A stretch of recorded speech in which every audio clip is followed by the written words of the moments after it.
দশকের পর দশক একই চিত্র দেখে যাচ্ছে ঘাটালের মানুষজন। জলযন্ত্রণার চিত্রের বিন্দুমাত্র পরিবর্তন ঘটছে না। আর কতদিন এই জলযন্ত্রণা ভোগ করতে হবে সেই চিহ্ন চোখে মুখে এলাকার মানুষজনদের। বঙ্গোপসাগরে ঘূর্ণাবর্তের জেরে টানা বৃষ্টিপাত এবং শিলাবতী, দ্বারকেশ্বর, রূপনারায়ণ সহ নদীগুলির জলস্তরের অস্বাভাবিক বৃদ্ধি ফলস্বরূপ বানভাসী হয়েছে পশ্চিম মেদিনীপুর জেলার ঘাটাল, চন্দ্রকোনা, দাসপুর সহ বিস্তীর্ণ এলাকা। ঘাটাল পৌরসভার 17টি ওয়ার্ডের মধ্যে 10টি ওয়ার্ড ইতিমধ্যেই জলের তলায়। স্থানীয় বাসিন্দাদের অভিযোগ, একেই বানভাসী পরিস্থিতি, তার মধ্যে ভুগতে হচ্ছে পানীয় জলের সমস্যায়। যাতায়াতের রাস্তাগুলি জলমগ্ন হয়ে পড়ায় যোগাযোগের ক্ষেত্রে চরম সমস্যার সম্মুখীন হতে হচ্ছে তাদের।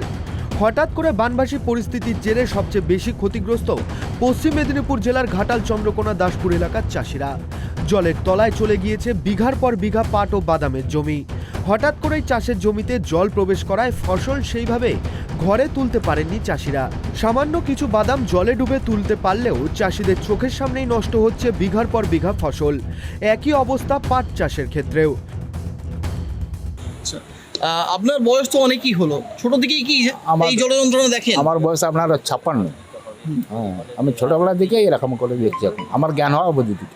ঘাটাল মাস্টার প্ল্যান নিয়ে একাধিকবার প্রতিশ্রুতি এসেছে, কি মনে হচ্ছে?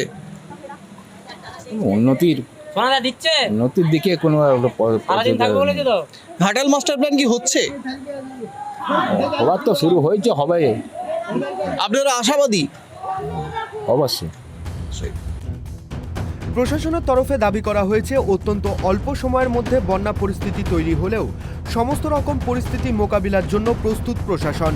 এলাকায় এলাকায় পৌঁছে গিয়েছে মোকাবিলা বাহিনী। বিভিন্ন জায়গায় খোলা হয়েছে ত্রাণ শিবির। সেখানে বন্যা দুর্গতদের থাকা এবং খাওয়ার ব্যবস্থা করা হচ্ছে সরকারি তরফে। বিগত দিনে আমরা প্রেগনেন্ট ওমেন এবং যারা সাপে কেটেছে তাদেরকে ইমিডিয়েটলি ওখান থেকে রেস্কিউ করে বিভিন্ন হসপিটাল এবং ইনস্টিটিউশন মেডিকেল ফেসিলিটিস করেছি এবং এবারও সেই আমাদের প্রসেসটা চালু আছে। আর এর সাথে সাথে আমাদের এটাও করা হচ্ছে যে যেখানে যেখানে প্রত্যন্ত যে এলাকা সেখানে যাতে ড্রাই ফুড প্যাকেটস আমরা দেওয়া শুরু করে দিয়েছি, ড্রাই ফুড প্যাকেটস, এবং সঙ্গে সঙ্গে গ্রুয়েল কিচেনস, এখানে যেগুলো ওয়াটার লকড হয়ে জায়গাগুলো আছে যেখান থেকে বেরোতে পারছে না, সেখানে গ্রুয়েল কিচেন আমাদের প্রশাসনের তরফ থেকে চালানোর জন্য প্ল্যান করা হয়েছে। তো ওভারঅল এই সমস্ত সিচুয়েশন স্টক নেওয়া হলো। আমি আশা করছি যে সব ঠিক হয়ে যাবে। যদি বৃষ্টি হবে না, মোটামুটি এভরিথিং ইজ আন্ডার কন্ট্রোল। কিন্তু অনেবল সিএম ম্যাডাম বলেছেন সমস্ত ব্যবস্থা যে আছে রাখতে হবে, প্লাস প্রোঅ্যাক্টিভলি কাজ করতে হবে, সো দ্যাট মানুষ যে আছে অসুবিধার মধ্যে পড়ে না। তো এই ব্যবস্থা যে আছে, আমি আমার এসপি সাহেব আমার সঙ্গে আছে, পুরো টিম আছে, প্লাস যে প্রিভেন্টিভ যে স্টেপস আছে আমাদের এখন এটা চলবে যতক্ষণ সিচুয়েশন পুরো না হয়। ইতিমধ্যে বিষয়টি নিয়ে বিজেপির নিশানায় ঘাটালের সাংসদ দেব। সাংসদকে খোঁচা মেরে ফেসবুকে একটি পোস্ট করা হয়েছে। তাতে লেখা রয়েছে, তাহলে কি এবার পাগলু ঘাটালে শুটিং করতে আসবেন? অভিনয় করতে করতে ঘাটালের মানুষের জীবন ও আবেগকে নিয়ে মিথ্যা অভিনয় আর কত করবেন?